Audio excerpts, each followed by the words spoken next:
Buenas tardes nuevamente, hermanos y amigos que nos visitan. El Señor me los bendiga.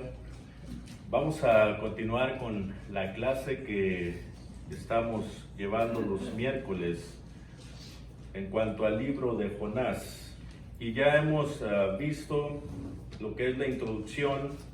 Hemos entrado a lo que es el versículo 1 del libro. Hablamos la semana pasada, hermanos, concerniente al bosquejo que se nos da a través de este libro. Vemos nosotros, ¿verdad?, cómo es que lo primero que estuvimos considerando, el primer punto que estuvimos considerando es la paciencia de Dios hacia Jonás. Eso es lo primero que vamos a estar considerando, hermanos, que es el capítulo 1, pero lo vamos a quebrar de la siguiente manera. Versículos 1 al 3, estamos considerando la desobediencia de Jonás, la desobediencia de Jonás. Eso fue, hermanos, lo que estuvimos considerando la semana pasada, y entramos a lo que es el versículo 1. Dice, vamos a volver a leerlo: vino palabra de Jehová a Jonás, hijo de Amitai, diciendo: levántate y ve a Nínive, aquella gran ciudad, y pregona contra ella, porque ha subido su maldad delante de mí. Y Jonás se levantó para huir de la presencia de Jehová a Tarsis, y descendió a Jope, y halló una nave que partía para Tarsis, y pagando su pasaje, entró en ella para irse con ellos a Tarsis, lejos de la presencia de Jehová. Lo primero que consideramos en cuanto a este tema fue la expresión o la frase: vino palabra de Jehová. Y ya hablamos concerniente a esto la semana pasada. La palabra de Dios es poderosa. La palabra de Dios, hermanos, fue la que hizo los cielos y la tierra y todo lo que nosotros vemos y también lo que no podemos ver. La palabra de Dios, hermanos, básicamente es aquella que cuando se habla, todos debemos de callar.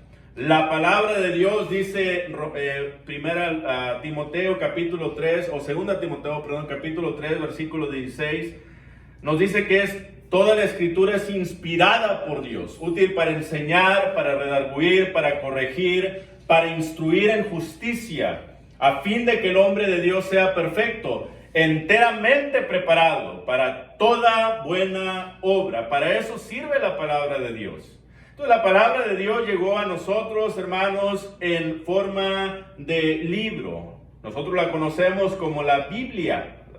Y la Biblia, hermanos, cada uno de nosotros de perdido tenemos una copia de ella en nuestras casas. Hablábamos también del hambre que Amós capítulo 8, versículo 11 nos habló. Un hambre y una sed de la palabra de Dios.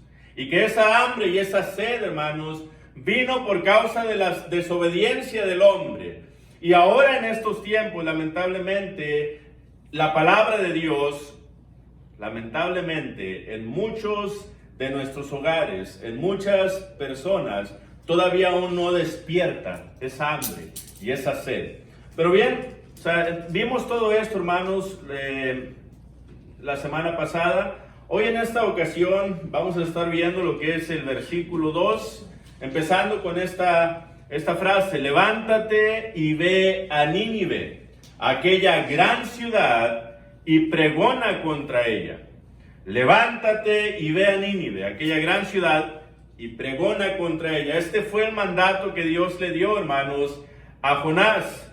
Ahora, esta palabra, este verbo, levántate, del hebreo kum, aunque este verbo frecuentemente indica levantarse físicamente, como lo leemos ahí en el versículo 6 de Jonás, cuando aquel hombre le dijo: hey, levántate, dormilón. Él estaba acostado, estaba dormido, le dice: levántate. Bueno, sí, en una manera física también esta palabra se aplica, pero también, hermanos, el imperativo se usa a menudo en conjunción con otros verbos para indicar la necesidad de una respuesta rápida. Una respuesta rápida. Esto es, Jonás necesitaba levantarse rápidamente, es decir, responder rápidamente al llamado de Dios, para que de esta manera, hermanos, pudiera ir a la ciudad de Nínive y pregonar en contra de ella. Él necesitaba levantarse, era una respuesta rápida que él tenía que llevar a cabo. Otra cosa, hermanos, que indica este verbo, probablemente da la idea, hermanos, de que Jonás estaba en una zona de confort. Una zona de confort. Ahora, la zona de confort, hermanos, sabemos por lo que nos dice Segundo de Reyes 14:25, que en el tiempo en que Jonás vivió fue durante el reinado de Jeroboam II.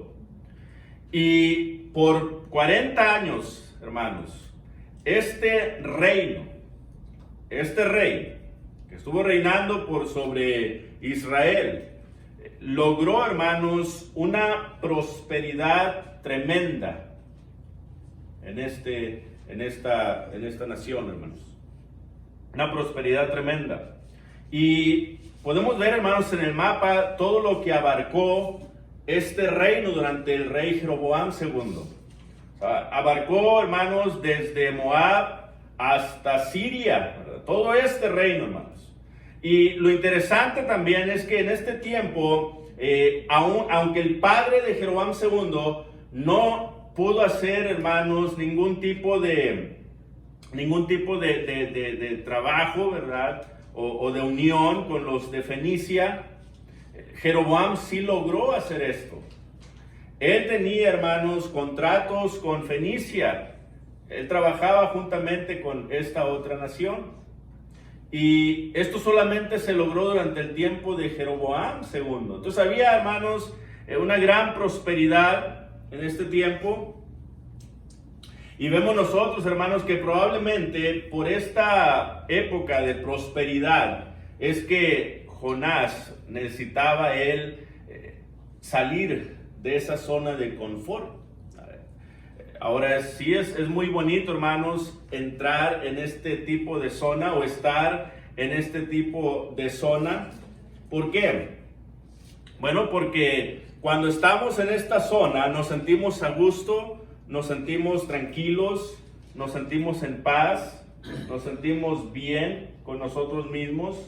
Entonces, es una posición en la que todos quisiéramos estar. Bueno, si muchos de nosotros trabajamos, nos esforzamos, nos sacrificamos por llegar a estar en una zona así, ¿verdad? En un lugar así, un lugar de tranquilidad y de paz.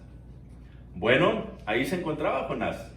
Jonás se encontraba, hermanos, bien, económicamente estaba bien, la nación estaba bien, hermanos, y otra vez, todo este tipo de prosperidad había durante esta época.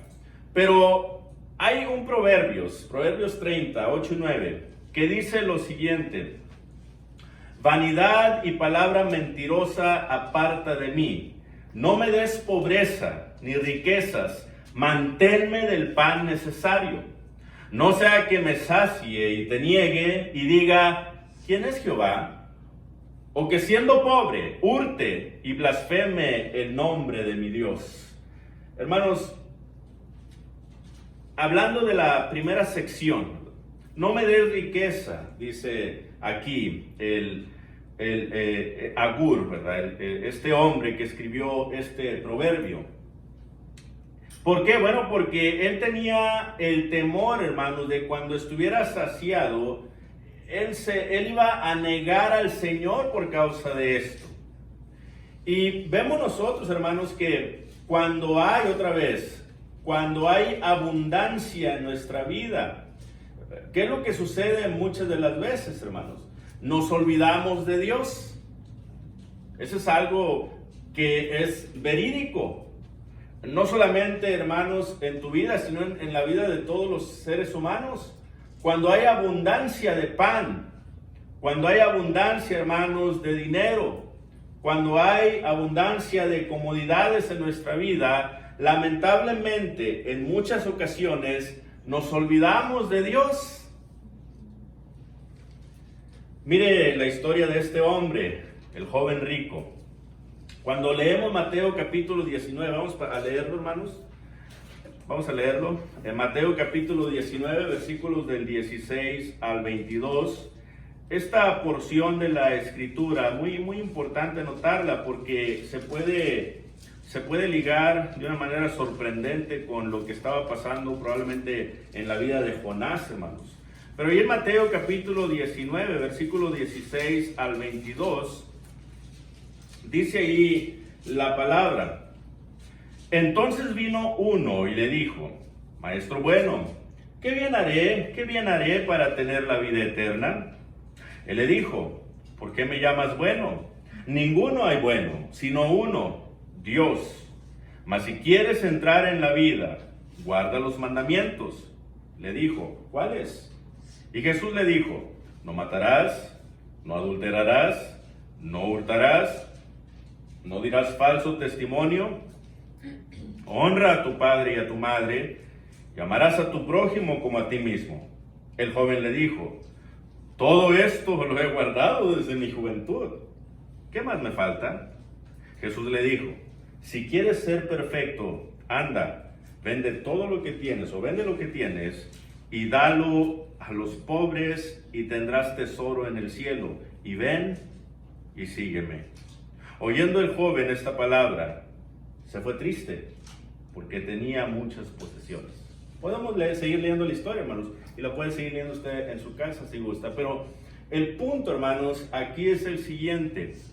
Este hombre, este joven, que todavía en el primer siglo se consideraba joven, una persona de 40 años. Así es que este hombre, hermanos, tenía muchas riquezas, tenía muchos bienes, tenía mucho dinero. Y él, honestamente, él pensaba que por ser rico tenía el favor de Dios. Que por ser rico y tener todas estas abundancias era porque él era bueno y porque él era una persona digna delante de Dios. Y por eso Dios le había dado todo lo que tenía.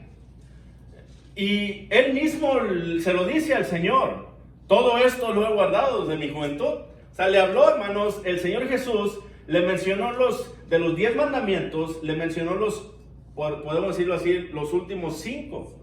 Los últimos 5 mandamientos. Honra a tu padre y a tu madre, no matarás, no hurtarás, no dirás falso testimonio, no codiciarás. Hermanos, y le dice estos mandamientos, y este joven, cuando el Señor le estaba diciendo esto, él estaba contento. Él estaba feliz. ¿Por qué? Porque él honestamente pensaba que él realmente había guardado. Honestamente había guardado todo esto lo que el Señor le dijo. Señor, yo todo esto lo he hecho. Y luego después, hermano, todavía para pararse el cuello, le dice, ¿qué más me falta, Señor? ¿Qué más me falta? ¿Eso es todo, Señor? Porque yo ya he hecho todo eso. ¿Qué más me falta, Señor? O sea, una actitud probablemente así, ¿verdad? De orgullo, de vanidad. Entonces, el Señor, hermanos, le mira el corazón. El Señor sabía que este hombre realmente no amaba a Dios. Su amor era por el dinero. Ahí estaba su debilidad, ahí estaba su afán. Entonces el Señor, cuando lo mira, le dice, hermanos, y le habla directamente al corazón. Le dice, si quieres ser perfecto, vende lo que tienes y dáselo a los pobres. Hermanos, este hombre se quedó pensando y se quedó a la vez patinando, y él dijo, pero ¿por qué? ¿Cómo? Él volteó, hermanos, y él miró todo lo que tenía, todas sus riquezas que él había, las cuales él había trabajado. Y él mira y dice, ¿por qué? Yo no puedo dejar todo lo que tengo, eso es ilógico. Y él, ¿qué sucedió? ¿Siguió al Señor? ¿Hizo lo que el Señor le dijo? No. Así que él se fue, hermanos, triste. Se fue triste, hermanos. Ahora, las riquezas, ¿qué es lo que habían hecho con el corazón de este hombre, hermanos? Él estaba saciado. Y esto hizo, hermanos, que negara la palabra del Señor. ¿Ve? Y por otro lado, es triste cuando nosotros también, hermanos, en ocasiones negamos la palabra de Dios, nos rebelamos, ¿verdad?, en contra de ella. ¿Por qué? Bueno, porque nos sentimos bien, estamos en esta zona de confort, ¿verdad? Una zona en la cual en ocasiones nos engañamos como el joven rico pensando que nosotros mismos estamos bien con Dios porque tenemos todo lo que tenemos. Hermanos, esta es una mentalidad equivocada que los judíos tenían. Los judíos pensaban que porque la persona era rica, estaba bien delante de los ojos de Dios. Entonces, cuando el Señor le dice, vamos a seguir leyendo ahí, acabar de leer para poder entender el punto que le estoy explicando. El versículo 23, mire lo que dice, de ahí mismo, del 19. Entonces Jesús dijo a sus discípulos, de cierto os digo, que difícilmente entrará un rico en el reino de los cielos. Otra vez os digo, que es más fácil pasar un camello por el ojo de una aguja que entrar un rico en el reino de Dios. Fíjense lo que pasó con sus discípulos en el 25. Sus discípulos, oyendo esto, se asombraron en gran manera, diciendo, ¿quién pues podrá ser salvo? Porque ellos pensaban que por el simple hecho de ser rica la persona ya estaba bien con Dios. Esa era la mentalidad de los judíos. Entonces ellos decían, oye, este hombre es riquísimo, está muy bien con Dios. Y luego Jesús le dijo que este no va a entrar, que es difícilmente una persona rica va a entrar. Bueno, ¿qué nos espera a nosotros? ¿Ve? Y luego dice el Señor, versículo 26, y mirándolos Jesús les dijo, para los hombres esto es imposible, mas para Dios todo es posible. Entonces respondiendo Pedro le dijo, he aquí nosotros lo hemos dejado todo y te hemos seguido. ¿Qué pues tendremos? Jesús les dijo, de cierto os digo, que en la regeneración, cuando el Hijo del Hombre se siente en el trono de su gloria, vosotros que me habéis seguido, también os sentaréis sobre 12 tronos para juzgar a las 12 tribus de Israel. Y cualquiera que haya dejado, fíjese, casas, o hermanos, o hermanas, o padre, o madre, o mujer, o hijos, o tierras, por mi nombre, recibirá 100 veces más y heredará la vida eterna. Pero muchos primeros serán postreros y postreros los primeros.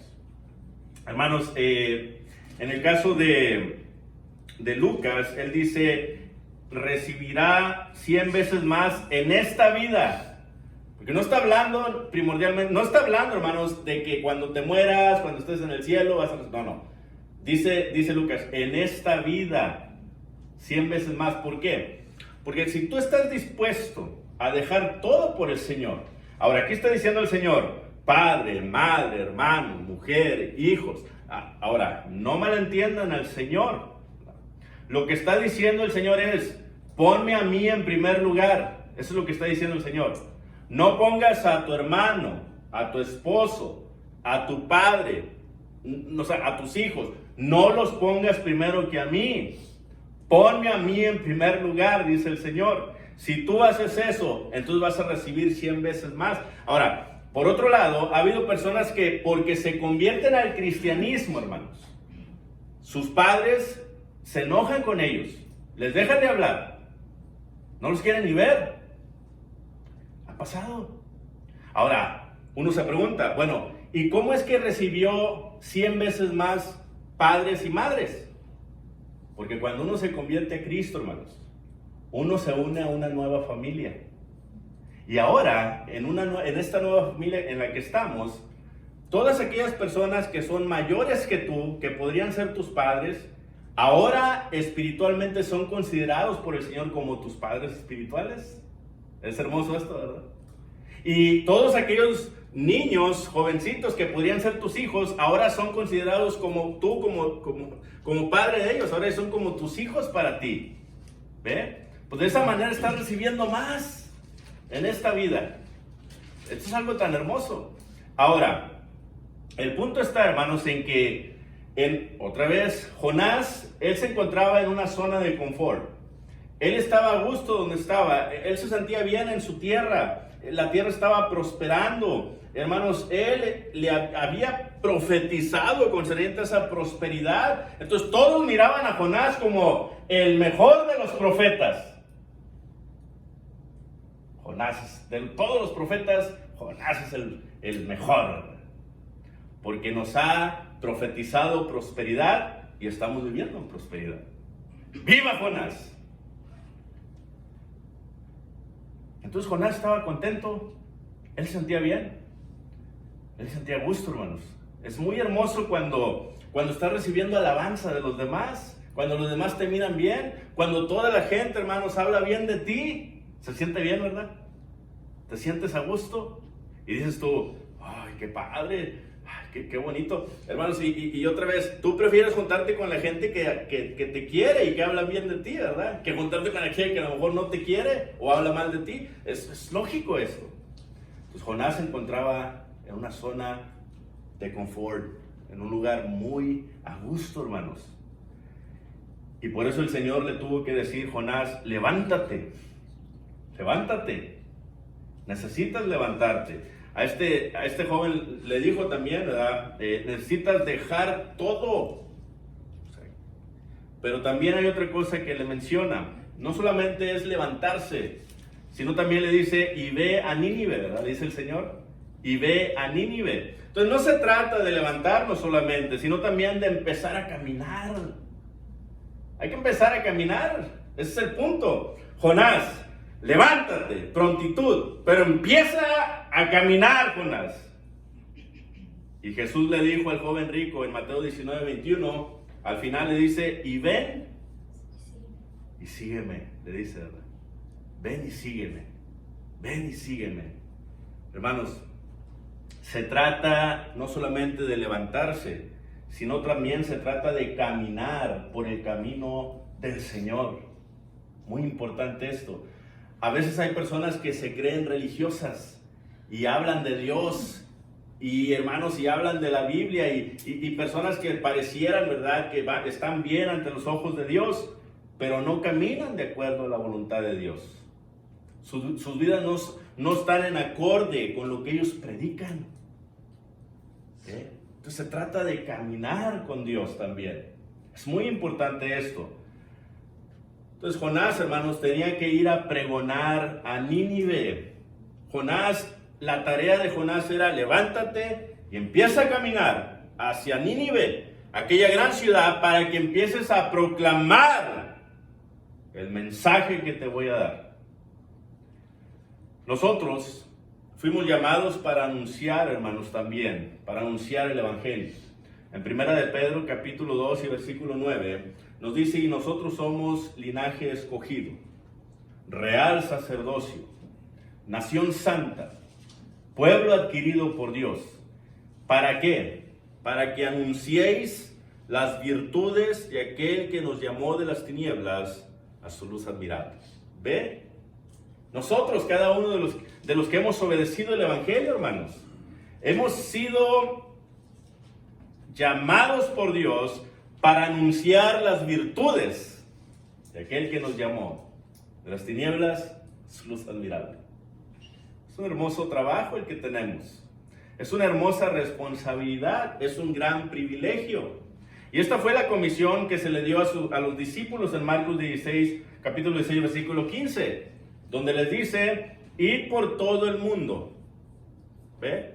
Y les dice, y predicad el Evangelio a toda criatura.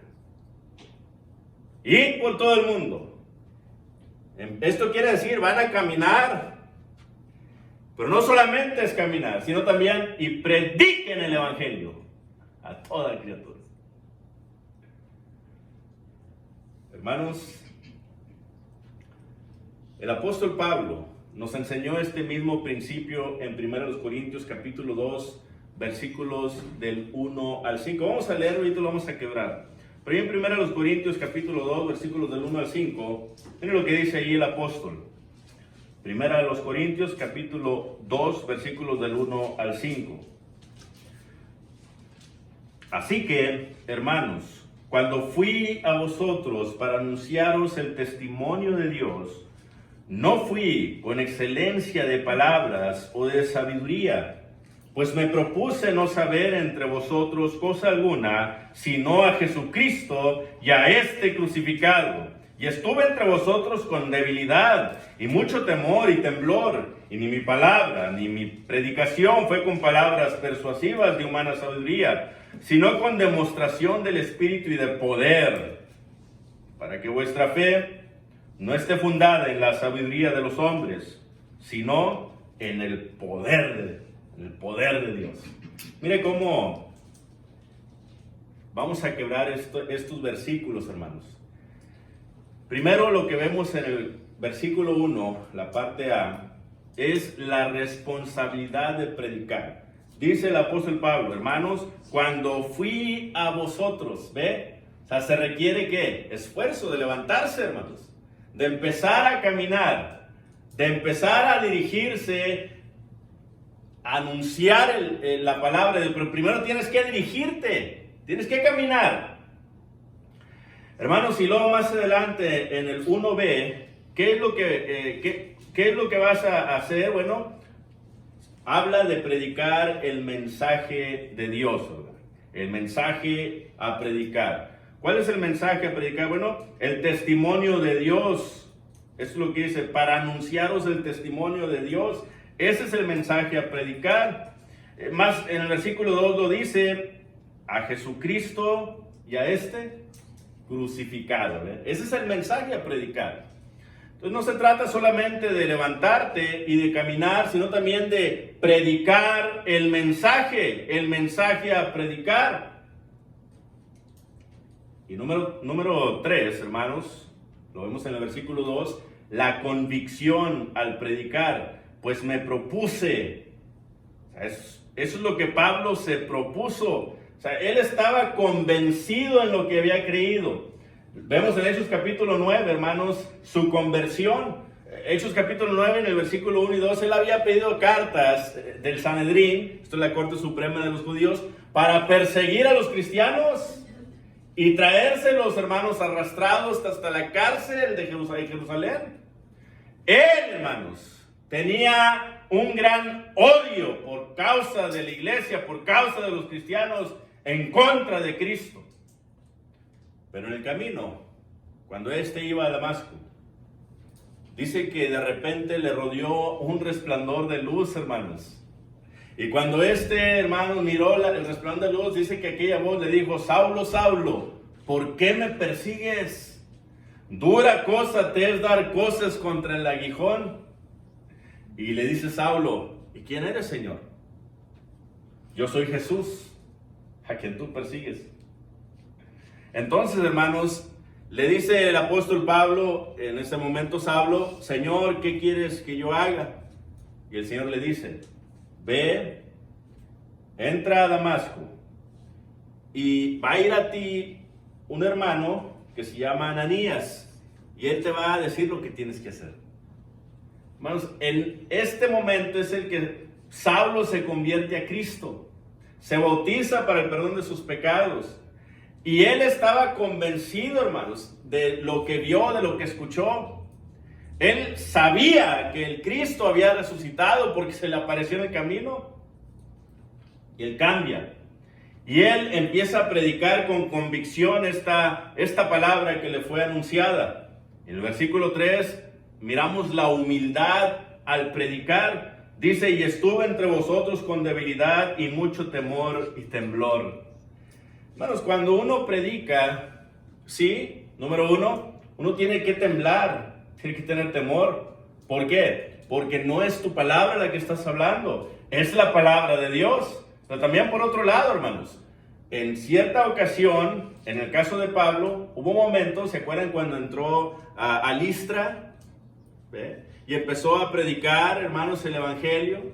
Dice que lo persiguieron y lo apedrearon allí en Listra y lo dejaron como muerto, tirado, por predicar la palabra de Dios, ¿ve? Entonces, Pablo, hermanos, él estaba con temor, ¿sí? Y estaba con debilidad, y estaba con temblor. ¿Cómo creen que se sentía Jonás al ir a predicar a una nación, a Asiria, hermanos? Una nación horrenda, una nación depravada. ¿Cómo creen ustedes que se sentía? Sí, primero no quería, pero también por otro lado, tenía temor. Oye, me estás mandando allá a la boca del león, ¿verdad? Básicamente. Entonces tenía temor. Y luego dice, pero hay que ser humildes también al predicar. Hay que predicar, hermanos, con humildad. Otra vez, con convicción, sí, pero con humildad también. Hay que hablar de la palabra de Dios.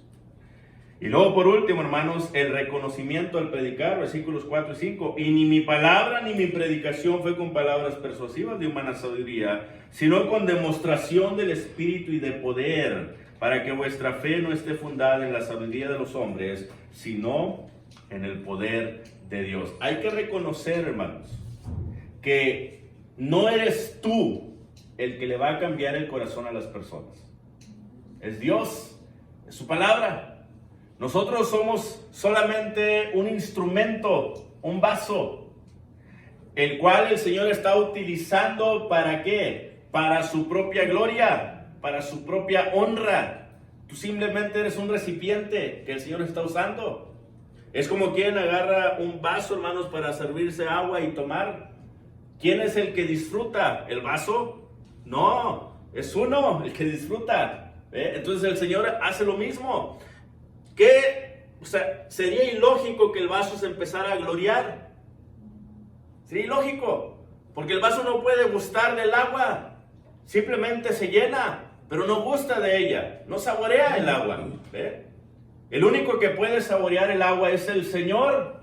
Hermanos, nosotros, por otro lado, aunque queremos saborear esa gloria, aunque nos gusta en ocasiones esa gloria que nosotros en la cual en ocasiones queremos atraer hacia nosotros, es una gloria vana. Está hueca. Porque la gloria es para Dios, no para nosotros. Necesitamos aprender esto. Entonces Pablo nos enseñó este principio, ya decíamos en este pasaje. Hermanos, es nuestra responsabilidad levantarnos y empezar a caminar y empezar a predicar la palabra de Dios. Es nuestra responsabilidad. No es la responsabilidad del mundo. No es la responsabilidad de las denominaciones. Es la responsabilidad de los hijos de Dios, del verdadero cristiano, de nosotros. Y eso es lo que tenemos que hacer. Predicar, pregonar la palabra del Señor. Por otro lado, dice también al final del versículo, porque ha subido su maldad delante de mí. Ha subido su maldad delante de mí. Los asirios, hermanos, eran una nación que se deleitaba en hacer el mal. Les gustaba hacer el mal. Algo interesante, cómo es que lo describe Nahum, del cual más adelante vamos a hablar también, hermanos, primero Dios. Pero Nahum los describe como sanguinarios, llenos de mentira y de rapiña, fíjese. Así los describe Nahum.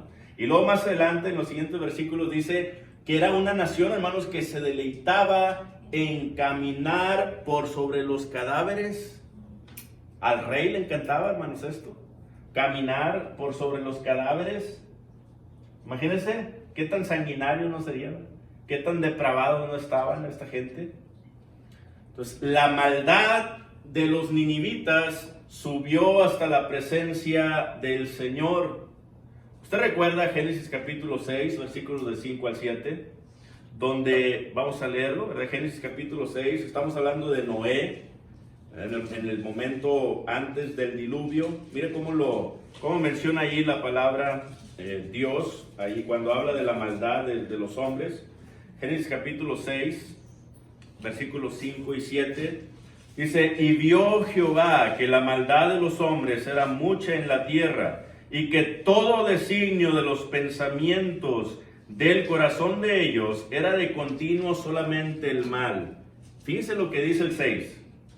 Y se arrepintió Jehová de haber hecho hombre en la tierra, y le dolió en su corazón. Qué triste, ¿verdad? Le dolió en su corazón. Y dijo Jehová: raeré de sobre la faz de la tierra a los hombres que he creado, desde el hombre hasta la bestia, y hasta el reptil y las aves del cielo, pues me arrepiento de haberlos hecho. ¿Qué tan grande no sería la maldad del hombre en este momento, hermanos? Para que Dios se haya arrepentido, o sea, le haya dolido el corazón de haber creado al hombre. Tanta maldad no existía? Todo el mundo estaba depravado. Todo el mundo. Hermanos, a veces pensamos y decimos, bueno, Noé era una buena persona, Noé era una persona digna, una persona santa, no necesariamente. A veces pensamos así. Pero cuando usted lee el pasaje, dice, y Jehová, fíjese, vamos a leerlo.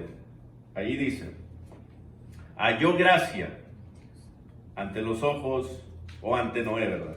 Vamos a leerlo para no equivocarnos. Dice, pero Noé, versículo 8, halló gracia ante los ojos de Jehová. ¿Qué es gracia, hermanos? Gracia es un don no merecido. Es darle al hombre lo que el hombre no se merece. Entonces, ¿Noé se merecía esa oportunidad? No. Pero Dios halló gracia, ¿verdad? En Noé. Ahora, no digo que Noé probablemente sí fue en ese tiempo, hermanos, en esa época, probablemente fue el hombre más santo. ¿Ah? Pero aún así, estaba lleno de pecado. ¿Ve? Pero cuánto no era la maldad que subió hasta la presencia de Dios, y Jehová Dios, hermanos, decidió destruir el mundo entero con agua. ¿Qué tanto no sería la maldad? Vamos a ver otro ejemplo. Entonces estuvo Noé predicando como por más de 100 años, hablándole a la gente, arrepiéntanse porque viene un diluvio, arrepiéntanse porque el Señor va a desatar, se van a desatar las aguas, van a quebrarse las cataratas y se va a derrumbar, ¿verdad? El agua por sobre nosotros y nos vamos a hundir todos y el Señor va a destruir el mundo con agua. Pero la gente se reía. ¿A qué Noé? Ay, Noé, está bien loco este hombre, ¿verdad? Porque, hermanos, todavía para este tiempo no llovía, sino que la manera que se regaba el huerto, por decirlo así, era a través, hermanos, de una brisa, un rocío, sí, así una brisa. Entonces, la gente no había visto agua, lluvia, así como la vemos nosotros que cae. La gente no había visto eso. Y por eso la gente decía, está loco Noé, ¿verdad? Pobre Noé. Pero ¿qué pasó después, hermanos? Después de que se cumplió el tiempo. Hermanos, se desataron las cataratas, empezó a caer agua a chorros, no solamente de arriba, sino también de abajo brotaba el agua, hermanos. Y los únicos que pudieron salvarse fueron aquellos que estaban dentro del arca, Noé y su familia. 8 personas nada más se salvaron de los miles y miles y miles de personas que había. Y en Génesis 18, 20 al 21, 19, 24 y 25, vemos el caso de Sodoma y Gomorra. En Génesis 18, 20 y 21, hermanos, la maldad de estas personas había subido también ante la presencia de Jehová. Y dice allí, Génesis capítulo 18, versículos 20 y 21,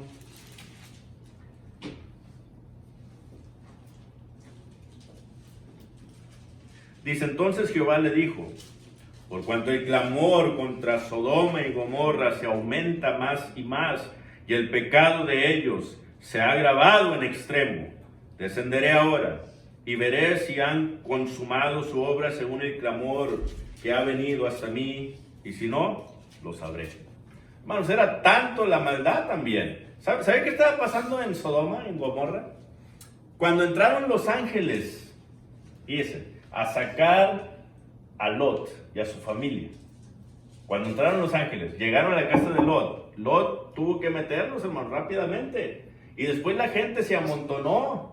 y empezó a querer tumbar la puerta. Y le decían a Lot, hey, sácanos a esas personas que entraron a tu casa porque las queremos conocer. Pero ¿sabe a qué se estaban refiriendo? Tener relaciones sexuales con ellos. Los sodomitas eran homosexuales, hermanos.